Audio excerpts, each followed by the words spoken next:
Hello everybody, welcome back to my channel. My name is Sam, otherwise known as Dreaming Descender, and today and every day, I am dreaming of Venti.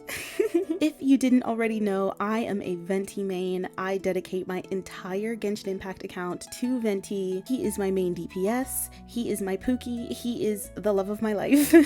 And just a few minutes ago, version 5.5 was released, which means that Venti now officially has his own envisaged echo. So I'm gonna go grab that right now. And as I'm doing that, I've had a couple potential Venti mains, future Venti mains asking me about my C6R5 Venti build. So thanks for asking, and I am happy to show you. Let's get started. One of my favorite things about Venti is the fact that he's so versatile. If you just change up his build, he's a completely different unit. In all of the different builds that I have for Venti, he is a crit build to be used as a main DPS. And a lot of the stuff that I learned in terms of how to use Venti as a main DPS came from the Venti mains Discord server, as well as the YouTube channel Scuffie. If you have any interest in building Venti as a main DPS, then I highly recommend those resources, and I will link them in the description below. So the build that I tend to use most often is this charged attack build, which I am also using in the Echo right now. The only reason I really ever pull for a 5-star weapon is if it's gonna be for Venti's benefit.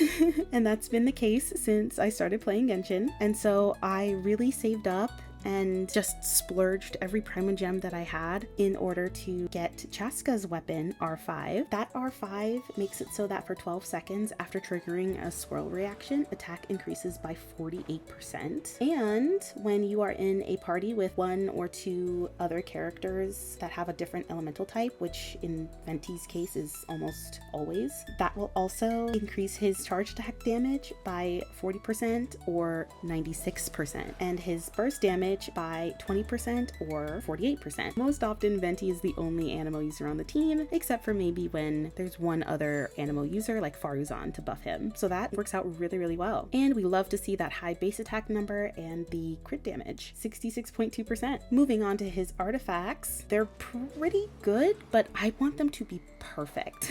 If you are trying to build your DPS Venti right now, go ahead and turn off this recommended order, and you're gonna want to mark crit rate, crit damage, and attack percent. Those are the three most important things. And then after that, if you get a little bit of energy recharge, that's good too. I have him on 2-piece Gladiator, 2-piece Viridescent Venerer. This is his flower. I like the crit value on it, and I like its attack percent. Here is his feather, again with double crit, attack percent, and also a little bit of elemental mastery. DPS Venti doesn't really need elemental mastery, but it never hurts. This is his sands with double crit. I think this is going to be the first thing that I replace now that the elixir update has come out. I mean, I like that it has double crit, of course, but the flat attack and flat HP is really not doing it for me. Definitely go for an attack percent sands if you are building your DPS Venti. And then of course we have an anemo damage bonus goblet. It's got double crit and energy recharge, which I am always happy with. My requirement for every single artifact that Venti's gonna touch is that it has double crit at least.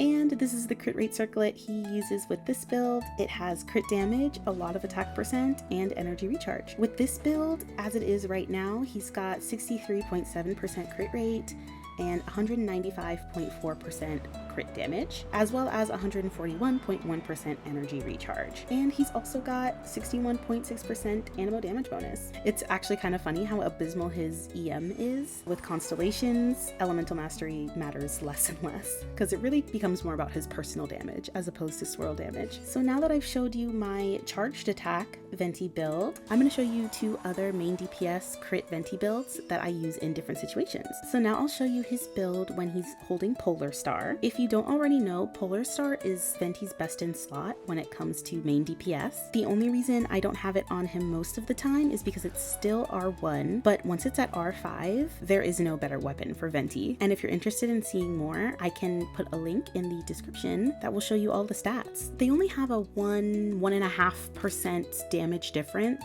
but if you're looking to be top 1%, then Polar Star is definitely your best option. For me, I switch over to Polar Star in certain situations where maybe I would prefer to use more normal attacks, and maybe also against certain enemies where I know that Venti's skill and Venti's burst are going to be really effective as I gain up the Ashen Night Star stacks. His artifacts are essentially the same, except I switch his feather over to this one. It has a lot more crit damage on it, which is great against the Polar Star's crit rate increase, and that makes it so that he has 99.1% crit rate and 123.8% crit damage. Last but not least, this is his Skyward Harp build. I have it at R2, and this is the build that I bring out whenever I want to use physical Venti. I bring out physical Venti whenever I am fighting against Andreas or any other enemy that is immune to anemo, because the Skyward Harp not only increases crit damage by 25%, but also the hits with R2 have a 70% chance to inflict a small AoE attack, dealing 125%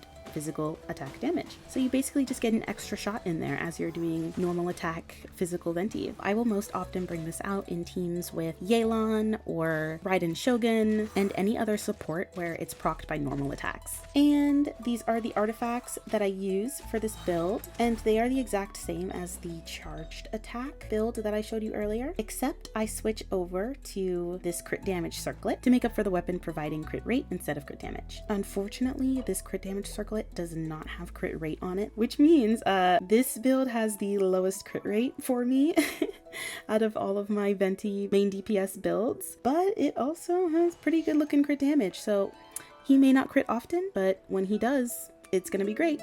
And I will also mention that I do also have R4 of the first great magic. If you love charged attack Venti, this is another great option. Statistically, it's not as good as Astral Vulture's Crimson Plumage, but even without refinements, this is also a really good option for DPS Venti. I do not use it on him though, because I love Astral Vulture's Crimson Plumage, and I also love Linny. So Linny, you can have your own weapon.